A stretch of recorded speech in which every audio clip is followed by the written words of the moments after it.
Seperti rusa rindu sungaimu, jiwaku rindu engkau.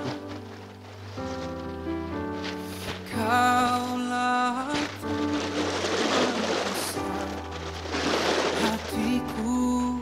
Saudara yang terkasih dalam kasih Kristus Yesus, kembali lagi bersama GKJ Lugandeng menyapa semua jemaat GKJ Lugandeng di tempat yang sangat indah ini. Kita berada di tempat aliran air yang mengalir. Saya merasakan begitu luar biasa kerasnya arus di sungai ini. Nah, sobat yang terkasih, kita 3 bulan ke depan kita akan memasuki masa Pentakosta, di mana ada judul yang mendasari kita belajar tentang firman Tuhan dalam masa Pentakosta ini, yaitu mengalir bersama Roh Kudus. Kita akan merasakan bagaimana aliran-aliran yang kuat seperti ini. Kita akan melihat juga aliran ini mengalir sesuai dengan kehendak dari Tuhan Yang Maha Esa. Tuhan Yesus sendiri yang mengalirkan aliran begitu kuat. Jemaat yang terkasih, kita tidak akan berlama-lama lagi. Kita akan bersama-sama mendengarkan bahan dasar yang akan kita terima, yang akan diantarkan oleh Bapak Pendeta Emeritus Yugantoro Prasetyawan. Bersama saya juga di tempat ini di Sungai Oya. Kita akan menyapa terlebih dahulu pada Bapak Pendeta Emeritus Yugantoro Prasetyawan. Beliau ada di depan saya. Selamat sore, Pak Wan. Selamat. Apa kabar, Pak Bernard? Ya, baik, Pak. Ini agak lumayan keras. Ya, kita akan memahami. Selamat sore, kita tidak distancing, social distancing ya. Saya sudah mencuci tangan tadi pakai sabun. Ya, kita akan memahami dasar-dasar dari kegiatan masa Pentakosta ini.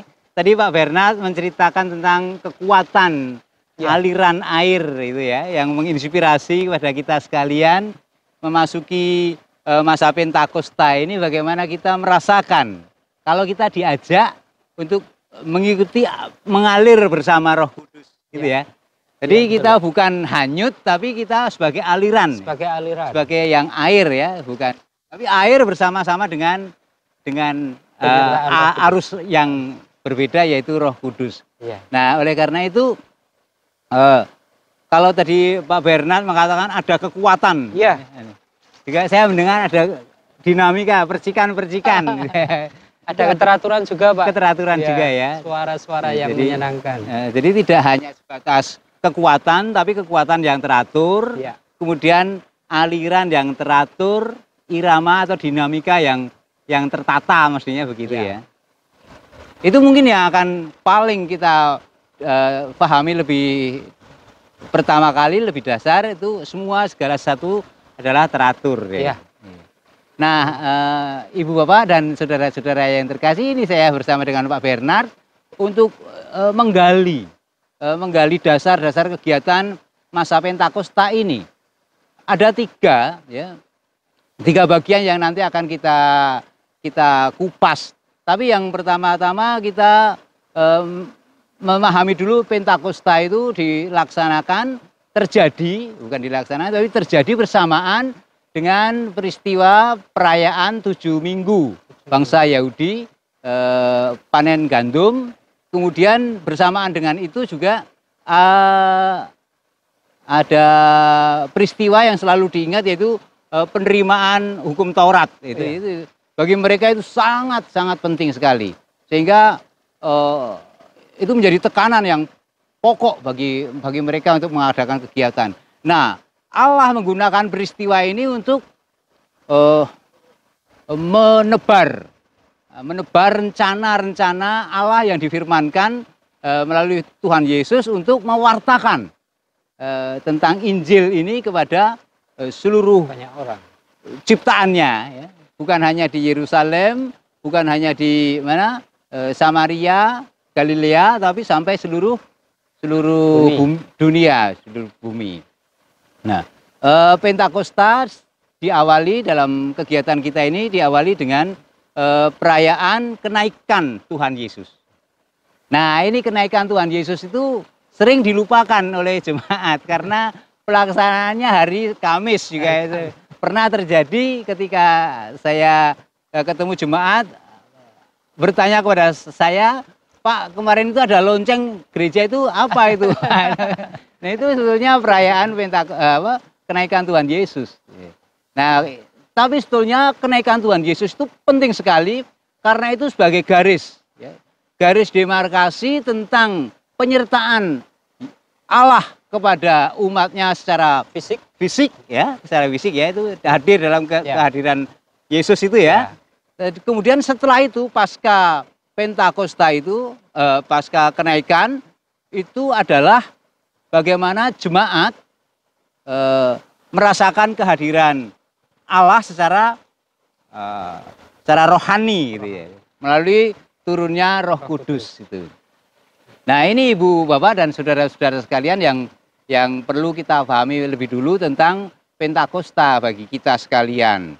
Pentakosta memulai bagaimana jemaat melakukan kiprahnya, makna-makna yang diambil sebagai orang percaya dalam keimanannya itu harus disebar pada tindakan-tindakan aktif dalam masa Pentakosta itu. Atau lebih gampangnya bahwa sebelum kenaikan itu adalah Allah berkarya kepada manusia. Nah, setelah kenaikan itu manusia berkarya untuk Allah itu. Kira-kira seperti itu sederhananya. Nah, ada 3 bagian yang penting dalam bahan dasar Pentakosta ini. Pak, sebelum 3 hal tadi, sebaiknya kita ngiyup dulu, Pak. Ini panas sekali nanti. Mari. Ya.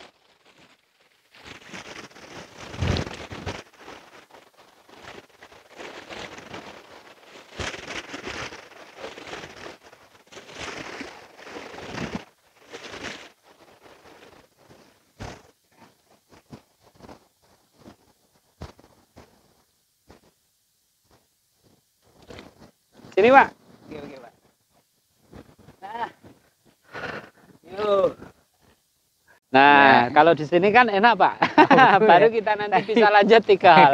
Kita berjemur tadi. Begini ya. Iya, gimana? Ada 3 hal, ya, 3 bagian sebetulnya. Sebelum masuk ke 3 bagian itu ada pemahaman tentang kenaikan, kemudian pemahaman Alkitab tentang turunnya Roh Kudus. Nah, setelah itu ada 3 bagian, yaitu bagian yang pertama itu Roh Kudus dan Roh Kudus dan karya-karyanya. Jadi pekerjaan Roh Kudus itu bukan ketika Pentakosta itu terjadi, tetapi sebetulnya sejak awal Allah menciptakan langit dan bumi itu Roh Kudus sudah berkarya bersama dengan Allah, dan Roh Kudus itu adalah Allah sendiri. Artinya ini bukan sebuah barang dadaan yang yang harus segera yang baru terjadi. Jadi, awal mulanya tidak di Pentakosta ya. Awal mulanya itu di penciptaan pun. Kemudian para nabi juga merasakan kehadiran Roh Kudus. Jadi sebetulnya Roh Kudus itu hadir sejak semula. Nah, itu pekerjaan-pekerjaan itu yang difahami nanti dalam kelompok pertama. Kemudian kita juga akan diajak bagaimana Roh Kudus menuntun kita, dan kita juga akan diajak memahami bagaimana kita bangun turut atau taat kepada tuntunan Roh Kudus. Itu yang sering kita gagal. Kita maunya dituntun Roh Kudus, tapi kita tidak mau tidak mau diikuti. Enggak mau diikuti. Nah, itu nanti yang ketiga, PD yang ketiga, nanti kita akan diajak untuk memahami buah-buah dari pekerjaan itu. Itu yang pertama. Kemudian yang kelompok yang kedua tentang spiritualitas. Nah, spiritualitas jemaat itu setiap saat memang perlu disinggung, perlu digali terus, karena inilah yang menjadi jiwa kehidupan berjemaat. Tanpa spiritualitas ya kita mungkin ya datang ke gereja, kemudian kita ke gereja nggak tahu numpang tidur atau bagaimana atau menerawang jauh kemana. Karena apa? Karena mungkin spiritualitas kita yang tipis. Makanya di situ ada pekerjaan dan berdoa itu menjadi bagian dari kehidupan spiritualitas kita. Kemudian kehidupan spiritualitas itu juga tampak dari bagaimana pengendalian kita terhadap amarah. Itu kan. Kalau ketakutan, Pak? Ada ketakutan ya. Ketakutan nanti kalau tidak salah nanti pada persekutuan doa yang ke-7 itu kita menggali tentang ketakutan karena seperti apa ya, perjalanan dua murid dari Emmaus. Iya, ke Emmaus itu kan dia dikuasai oleh ketakutan sehingga tidak merasakan kehadiran Tuhan. Nah, ketika dia menyapa Tuhan, mengampirke Gusti Yesus di rumahnya, nah, itu ketakutan menjadi hilang. Itu ada, itu juga masuk dalam ranah spiritualitas jemaat. Jadi jemaat mungkin takut ya, tapi jangan sampai dikuasai oleh rasa ketakutan itu. Karena memang suasana sekarang memang seperti itu, Pak. Banyak ketidakpastian karena keadaan-keadaan yang kita rasakan sekarang. Itu bikin, saya kira di jemaat GKJ Lugandeng banyak yang mengalami risau, takut seperti itu. Mungkin nanti kita akan perdalam lebih dalam lagi di situ. Juga sebelum kita membahas tentang ketakutan, kita akan tentang andap asor, rendah diri, merendahkan diri dalam bahasa ini. Bukan rendah diri, tapi merendahkan diri itu. Nah, itu yang sebetulnya awalnya manusia jatuh dalam dosa itu kan di situ itu. Bukan Hawa makan buah itu karena ketidakmauan merendahkan dirinya, dia maunya sama seperti Allah itu kan ya. Itu mulai manusia jatuh dalam dosa dalam keinginan ingin seperti Allah itu ya. Itu salah. Nah, itu kerendahan hatian itu menjadi pokok pembahasan. Berarti nanti akan banyak hal-hal yang akan kita pelajari ya, Pak, untuk sangu kita ketika masa Pentakosta ini menghadapi kehidupan yang serba penuh ketidakpastian seperti ini. Ya, dalam kehidupan di dunia yang tidak bisa dipastikan seperti apa. Wong kita menentukan kita akan bisa bersosialisasi secara normal kapan pun kita nggak tahu ya. Tapi kita pasti sebagai umat percaya tidak akan kehilangan harapan. Nah, di masa-masa Pentakosta itu kan kita diajak menggali bagaimana mengatasi situasi itu. Ya, bagian yang ketiga tentang aliran roh kudus ya dalam kehidupan manusia itu harus dinyatakan, dinampakkan dalam pekerjaan sehari-hari. Ya. Itu nanti terakhir kita akan mengambil maknanya. Kemudian, tapi sebelum situ kita harus memahami tentang pertobatan, memahami tentang pengampunan. Nah, itu syarat ya, syarat bagaimana kita bisa lebih merasakan kehadiran Roh Kudus di dalam kehidupan manusia ini. Nah, tadi yang saya menarik itu tadi Pak Bernard menceritakan tentang kekuatan air gitu ya. Bisa luar biasa ya. Kita tadi ketika melewati saja sepertinya dangkal, Pak ya. Tapi ternyata ada rasa yang gendoli. Nah, ini gimana, Pak? Nah, itu tema yang diambil saat tahun ini mungkin seperti itu, bahwa aliran apa temanya? Mengalir bersama Roh Kudus itu kita tidak tinggal diam, kita bukan barang yang hanyut, tapi kita menghadir bersama-sama dengan Roh Kudus itu ya. Hadir bersama-sama dengan Roh. Kita artinya juga berenergi juga. Nah, itu kita diajak untuk mengeluarkan energi kita.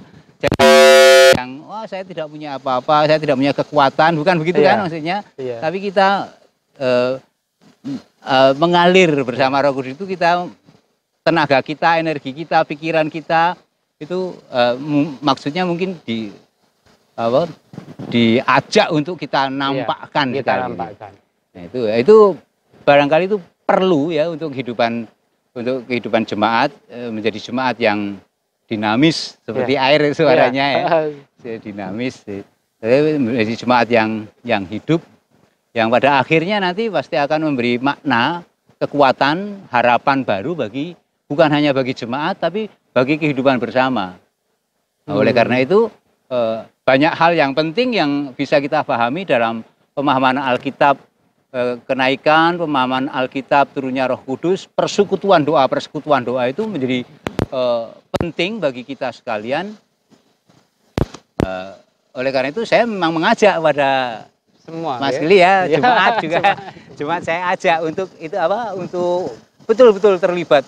Ya, kita mengundang Roh Kudus ya, kita mengundang Tuhan seperti mengundang Yesus masuk ke dalam rumahnya, akhirnya ketakutannya hilang. Ya. Dan menjadi sadar, ada energi baru kembali ke Yerusalem, menceritakan tentang pertemuan perjumpaannya dengan Yesus. Nah, kemudian yang terakhir yang saya ingin mohon penjelasan, ada istilah pemahaman Alkitab intergenerasional apa itu gimana? Iya.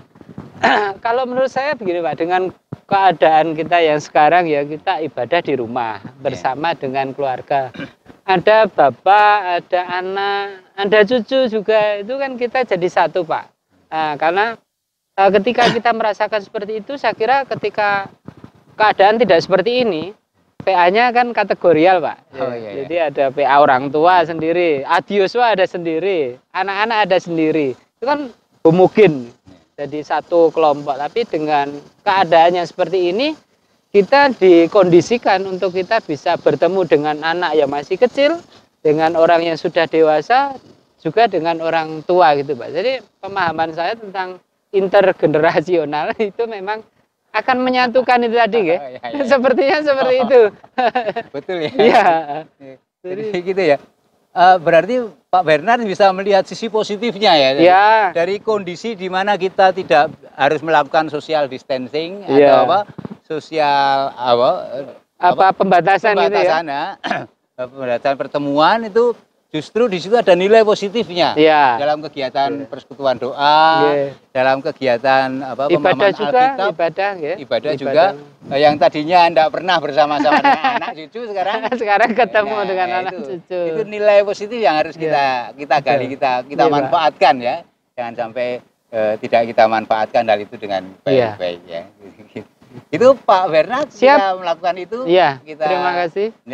Kita jemaat, saya mengajak Anda sekalian untuk mengikuti kegiatan Masa Pentakosta tahun 2020 ini, khususnya di Jemaat GKJ Logandeng, dengan tekun, dengan serius, dengan sungguh-sungguh kita mengikuti pemahaman Alkitab, kita mengikuti persekutuan doa. Percayalah Roh Kudus berkarya pada diri kita semua. Amin. Dan kita akan dimampukan untuk memahami dan kita bisa melaksanakan dalam kehidupan sehari-hari kita. Selamat merayakan masa Pentakosta tahun 2020. Tuhan kiranya memberkati kita sekalian. Amin. Terima kasih Pak Ri. Sama-sama. Ya, demikian tadi saudara-saudara yang terkasih, hasil kita berbicara bersama-sama dengan Bapak Pendeta Emeritus Yugantoro Prasetyawan tentang masa Pentakosta yang akan kita perdalam dalam 3 bulan ke depan.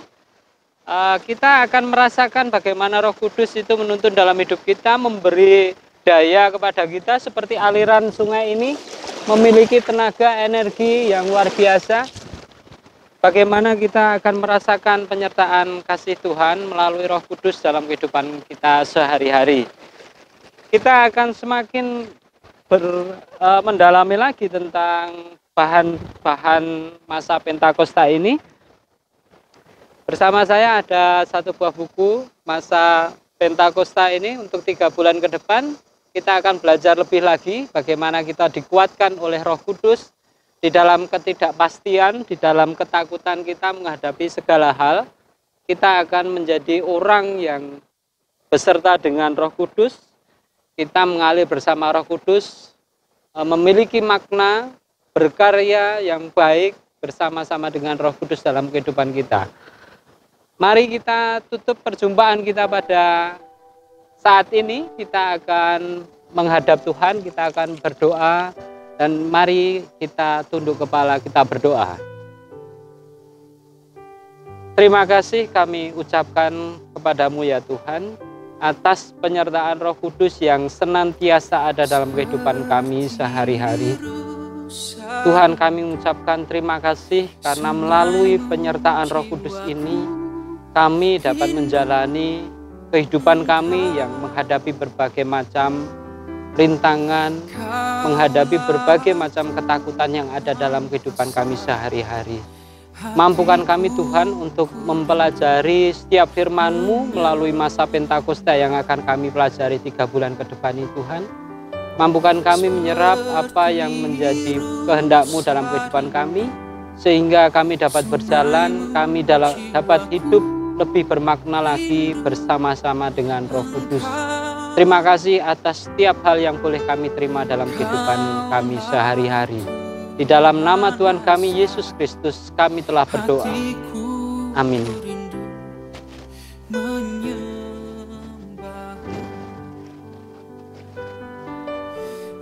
Engkau kekuatan dan perisaiku, kepadamu Rohku berserah.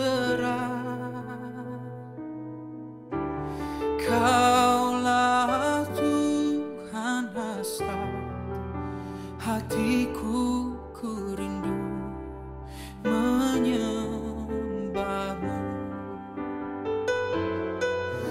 Oh Yesus, oh Yesus, Kau berarti bagiku.